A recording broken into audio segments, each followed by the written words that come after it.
खाकी अखाड़ा राम मंदिर का इतिहास 5000 वर्ष पुराना है और ये मंदिर नहंगा गादी के रूप में प्रसिद्ध है। इस मंदिर की गादी नर्मदा अंचल से ही नहीं बल्कि पूरे प्रदेश में प्रसिद्ध है। यहाँ संतों की महिमा और मंडन की अनेक चर्चाएं हैं जो फारसी भाषा में प्रमाणित दस्तावेज के रूप में मौजूद हैं। मंदिर का बहुत ही ज्यादा महत्व है। इस गादी के 10वें महंत संत भगवान दास जी महाराज रामानंद संप्रदाय के थे और राम के आराध्य भक्त थे। इस धर्म के स्थल पर अनेकों चमत्कार हुए जिनके साक्षी नगर के बुजुर्ग भी रहे हैं। नगर और क्षेत्र में महारोग और बीमारियों का प्रकोप पड़ा, जिसे व्यथित होकर संत ने शक्ति स्वरूपों की आराधना का संकल्प लिया।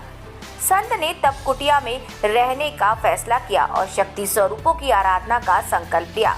संत और नागाओं ने अनुरोध और याचना के चलते यात्रा में रुकावट हो रही थी, जिससे संत भगवान दास जी महाराज ने तप कुटिया में ही रहने का फैसला किया।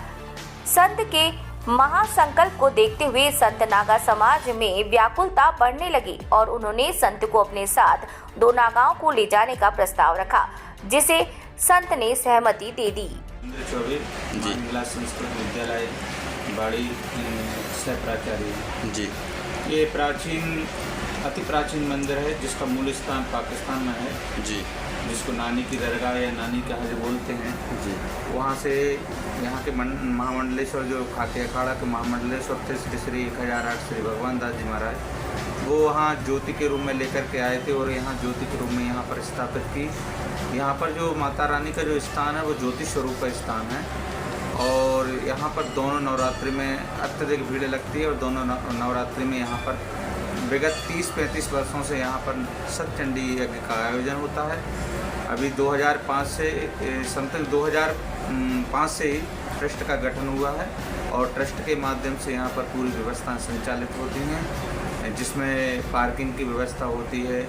यज्ञ सतचंडी यज्ञ होता है जिसमें मुख्य भूमिका रहती है माँ हिंगलाज संस्कृत विद्यालय की, जिसमें आचार्य रहते हैं और इसमें जो पढ़ने वाले जो बटुक ब्राह्मण होते हैं पूरी उनकी सहभागिता रहती है और उनके द्वारा ही यज्ञ संचालित होता है। पूरे 9 दिनों तक यहाँ पर बहुत विशाल मेले के रूप में यहाँ पर लोग आते रहते हैं। अपनी अपनी मनोकामना जिनकी पूर्ण होती है वो यहाँ पर आकर के कोई ध्वज चढ़ाता है, कोई चुनरी चढ़ाता है, कोई भंडारे इत्यादि कराता है, कोई शरण भरते हुए आता है।